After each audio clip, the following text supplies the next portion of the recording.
ನೋಡಿ ಇಲ್ಲಿ ಅಮ್ಮ ಪ್ಲೀಸ್.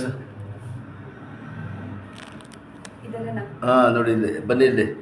ಇದು ಗೊತ್ತಾಗಿಲ್ಲ, ಸುಮ್ಮನೆ ಕಟ್ಟಾಗಿರೋದು ಮೂಳೆ ಅಡ್ಡಾದ್ರಿ ಮಾಡಿ ಹಾಳು ಮಾಡ್ಕೊಂಡ್ಬಿಡಿ. ನೋಡಿ ಹೊಡೆದೋಗ್ಬಿಟ್ಟಿದ್ದು.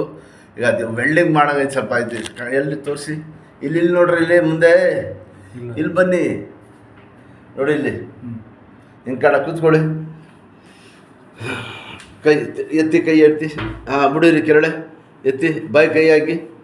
ಮುಂಚೆ ಎಲ್ಲ ಇಷ್ಟ ಆಯ್ತಾ? ದೇವ್ರ ಸ್ವಲ್ಪ ಆಯ್ತಾ ಗಂಟು ಇದು 10 ವರ್ಷ 15 ವರ್ಷ ಆದ್ಮೇಲೆ ಸರಿ ಕಟ್ಕೊಂಡ್ಬಿಡ್ತದೆ. ಇದೈತಲ್ಲ ಹೊಡೆದೋಗ್ಬಿಟ್ಟಿರೋದು ಮೂಳೆ ಇದು, ಗೊತ್ತಾಯ್ತಾ? ಯಾರು ಮಾಡಲಿ ದೇವ್ರ ಕಡೆಲ್ಲ ಯಾರ ಅಪ್ಪನ ಕೈನಲ್ಲಿ ಬರ್ಸ್ಕೊಂಡು ಬರೋಕ್ಕಿಲ್ಲ. ಸ್ವಲ್ಪ ಗಂಟು ಕಾಣ್ತದೆ ಇದು. ಆವತ್ತು ಏನು ಭಾಳ ಇದು ಮಾಡಿ ಹಿಂಗೆ ಇಷ್ಟು ಬರ್ತಾ ಆಯ್ತಾ? ಹಾಂ ಇವೆಲ್ಲ ಮಾಡಿದ್ರೆ ಶಬಾಷ್ ಹಿಡೀರಿ ಎಲ್ಲ ಹಿಡಿ. ಮತ್ತೆ ತಿಳ್ಕೊಬೇಕು. ಸಣ್ಣ ಬಿಡಿ, ಇದಕ್ಕೆ ಸಣ್ಣ ಬಿಡ್ಬಿಡಿ ಫ್ರೀ ಆಗಿ. ಹೇಳಕ್ ಹೋಗ್ಬೇಡಿ, ಕೈ ನೀಡಿ.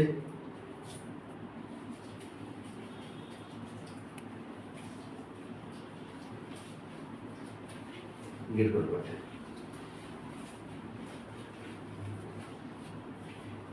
ಎಣ್ಣೆ ಏನು ಹೊಡೆಯಕ್ಕೆ ಹೋಗ್ಬಿಡಿ. ಅದೇ ಹೊಟ್ಟೆಗೆ ಚೆನ್ನಾಗಿ ತಿನ್ನಿ.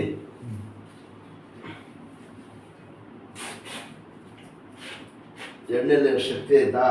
ಅದೇ ಸ್ವಲ್ಪ ಬಾದಾಮಿ ಗೀದಾಮಿ ಸ್ವಲ್ಪ ಆಹಾರ ಚೆನ್ನಾಗಿ ತಿನ್ನಿ. ದೇವ್ರು ಒಳ್ಳೇದು ಮಾಡ್ತಾನೆ. ಏನು ಆಯ್ತಿಲ್ಲ, ಅಡ್ಡ ಕೈ ಮಾಡಿಸ್ಕೊಂಡ್ಬಿಡಿ.